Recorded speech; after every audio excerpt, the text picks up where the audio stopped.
Boys, welcome back to episode number 2 of the Saint Etienne career mode back in FIFA 15. I am loving this team at the minute. We are here on the 1st of January. If you didn't watch the first episode, I suggest going to watch it now because it was pretty insane. And I'm going to be honest with you, this one gets even more insane. But on the 1st of January, we're currently in 7th.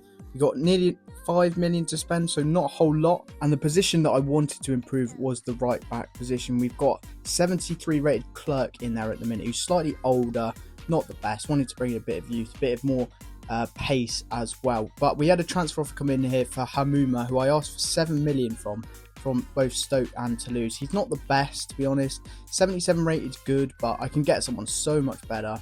And then we had a transfer offer come in here for Ralph Farman, our goalie, who we bought just last transfer window, and 22 million wasn't good. But I said, do you know what? Give me 60 million pounds and you can take him, PSG. Because I know what PSG are like. They've got so much money and they're not afraid to spend it either. When PSG came back and said, do you know what? We'll pay 56 million for him.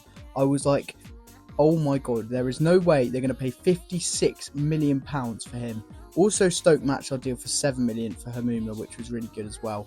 And that was it. Farman left for PSG for 56 million pounds. It's absolutely ridiculous. At this point in time, it did break the record for the most expensive goalkeeper by an absolute mile.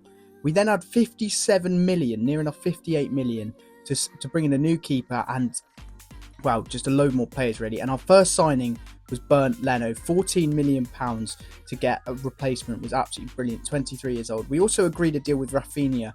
I didn't accept it because I wanted to bring in someone more special. We got our right back, who's Montoya. We also accepted an offer here for Clement, but our signing that we wanted to make was a striker. So when we got an offer in for Erdink, who wasn't really cutting it at the minute, I asked for 10 million for Lille, and they said they'd pay 8.5, which I did in fact sell him for. And we bought in a new striker, Karim Benzema, for 36 million pounds. We offered him 220,000 pounds a week. We got our signing. What a window. Absolutely insane. 60 million spent, 75 million made. This is how the team's looking. It's looking insane. Got to be honest. Our keeper Leno's 82, which is the same as Farman. So we've just made pretty much a 40 million pound profit. Benzema's already 86. We're looking really good. There's still some weak spots, obviously, like the right wing, left back, I'd say. But it's just looking brilliant. So good that Schalke wanted us. But anyway, it is now time to move on to some games. And first up, it was the toughest team in the league. It was PSG we welcomed into Saint Etienne. And we came forward early here. Paulo Dybala with a great shot. And of course, our ex-keeper Farman was in goal for them. We had another chance here with Benzema, the new boy. Farman getting caught in no man's land a little bit, but Benzi just couldn't finish it. But at the end of the day, PSG were just too good. Their attack was insane. They had Lucas, Cavani, and this man Lavezzi, who did in fact open the scoring just before half time. I've got to be honest, we didn't actually deserve to go 1-0 down. I thought we were the better team in the first half, but they were just so clinical in front of goal. Look at that, Lucas making it 2-0 just before half time, and it's 2 first time finishes, 2 brilliant finishes. I've got to be honest as well. And yeah, as you can tell by the stats, we were actually the better side. And just after half time, we did put the ball in the box there with Dybala, a great ball, and Anthony Martial heads home to get us back in the game. With 35 minutes left, we had a long way back. Dybala had a lovely chance from a free kick, which he floated over the wall. But that 6'4" frame of Ralph Farman, which we know so well, just made the save look easy. I thought it was actually a good strike. They did in fact make it 3-1 in the end, and that was all she wrote. 5 minutes to go. I was a bit gutted really because we did actually play well, but PSG were just so strong, especially in front of goal. Look at that, it's another one-touch finish. 3 of their goals were all one-touch. We did have a last chance with Benzema, but Farman did in fact just about make the save with David Luiz clearing. But yeah, that was all she wrote. We dropped 3 points at home to PSG, which I was really gutted about because we were the better side. But anyway, we move on to the Europa League round of 16. The first leg away in Portugal against Sporting Lisbon. 2 teams that play in green. And straight away, Carvalho, literally 30 seconds into the game, wipes out Dybala. Absolutely clearly sees the incident. He could have been killed. I think the FA has got to look into it. And then 2 minutes later, the dirty prick does this to Sanson, straight through the back. The ref doesn't blow for a foul, and he's injured. Is the strongest official you can put though. This is supposed to be... And you thought it ended there? No, the Carvalho beef continues. What on earth was that? That is a borderline assault. And again, he doesn't get a second yellow. And this is all inside 20 minutes. How we didn't get a second yellow for that?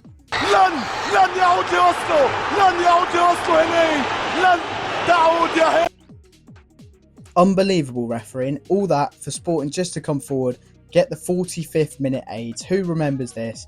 And they score a shitty rebound goal to put themselves 1-0 up in the tie. They had another great chance in the last minute off the post, but then we came forward from the counter. Dybala brought down inside the box, and this time the referee actually gives us a penalty. He does something good for us, and it was a stonewall penalty. One man to step up. Karim Benzema, bang. He gets his first goal for the club and gets us an away goal as well. We did actually get dominated that game, but it was absolute BS. The ref was a joke, but we move on again. This time we are in the Coupe Nationale away against Lyon. It's another tough game. This was in the quarterfinals. We made it through the first rounds by simming, and look at that. I mean, starting to regret selling Farman already. Lacazette just going through, and it's gone through Leno. I don't know how, but yeah, we had a great chance to level it up through Martial, who I decided to start up front in this game. It was a good save though from the keeper, and I've got to be honest, we were the better team by a mile. Going into the second half, a great chance for St Maximin, and we just somehow couldn't score. We had so much quality going forward. It was just that final shot. We could not find the back of the net, but we were the better team here by an absolute mile, and we did eventually level it up. It was Lemon, our centre midfielder with one of the best names ever, Lemon, and yeah, he decided to make it 1-0, and then with 5 minutes to go, Martial, why didn't I square it? Why didn't I square it? But look at the stats. We were the better team by an absolute mile. And then going into extra time with 12 minutes to go, and G went through. I tried to take him out, and then sliding in, it was Samuel Umtiti of all people to make it 2-1, and they got through to the semi-finals. I was absolutely gutted again. Terrible result, but the stats, we dominated them. We just couldn't find the net. I didn't have Benzema playing, to be fair, which didn't help. But yet again, we had to move on, and this time it was the quarterfinals of the Europa League. We simmed the round of 16, who we had young boys, and we pissed them easily. But Inter was a different task. We lost the first leg 2-1 away from home, so they had 2 away goals. This whole game, we had to score 2, otherwise we were out.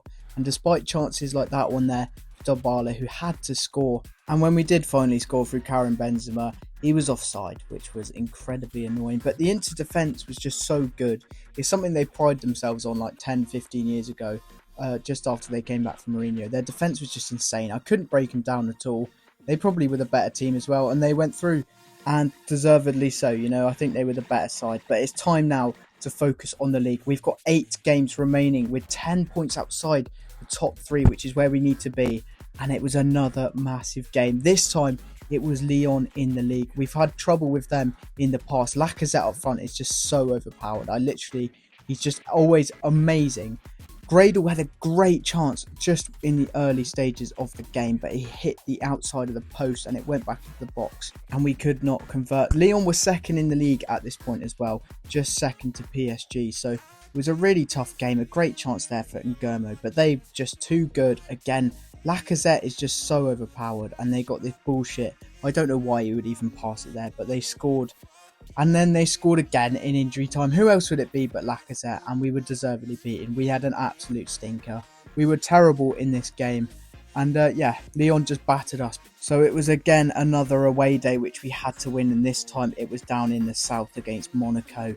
Another one of the strongest teams in the league. And they started absolutely brilliantly. João Moutinho, who's about 5'6", scoring a header inside 3 minutes. And do you know what? Again, João Moutinho getting on the end of a crossbar. I don't understand what was going on this game. He was winning every single header, and it kept happening as well, which was so annoying. We did actually level up through Karim Benzema just before half-time with a cracking finish. It's always good to see him getting on the score sheet to hopefully make up for that £36 million fee and that 220 grand we pay him every single week. And then we scored again 10 minutes after half-time. I can't even say we scored. Look at this. It is some absolute bullshit. But yeah, you've got to take it. I mean, I don't know what. It's Yannick Carrasco as well. He's somehow shanked it into his own net from there. I don't know if Martial put him off or something. But guess what happened? They crossed it in, and João Moutinho scored another header. That's 3 chances he's had, and he scored 2 of them. Bear in mind, he's literally like 5'6" or maybe 5'7", and he was dominating our centre-backs in the air, which I was fuming about. They had a chance with 5 minutes to go, a great save from Leno, and this time it was Moutinho with a 35-yard free kick. Not a header, a 35-yard free kick, and luckily Leno saved it. But I don't know what Moutinho ate before we played that game because he was on fire. But in other news, we did in fact sign someone from the youth academy, Karim Kanasani. What a player he looks like, 80 to 86 potential, and he's already 65 rated, which is absolutely insane. But the season is in fact over. We finished in 5th, which is slightly disappointing, 1 point off 4th, and we were miles off Lyon in 3rd. But 5th is not bad, but it's not great. The board obviously wanted us to get Champions League football. The most annoying thing was that Erding, our ex-striker, won the top goal scorer award with 17 goals, which was absolutely ridiculous. He got way more than the likes of Benzema, Dybala. But anyway, lads, next season is where we come strong. We managed to keep our job, and that is going to be all for the second episode of the Saint Etienne career mode. It's been a good one. It's been very exciting, slightly disappointing, but yeah, catch you next time.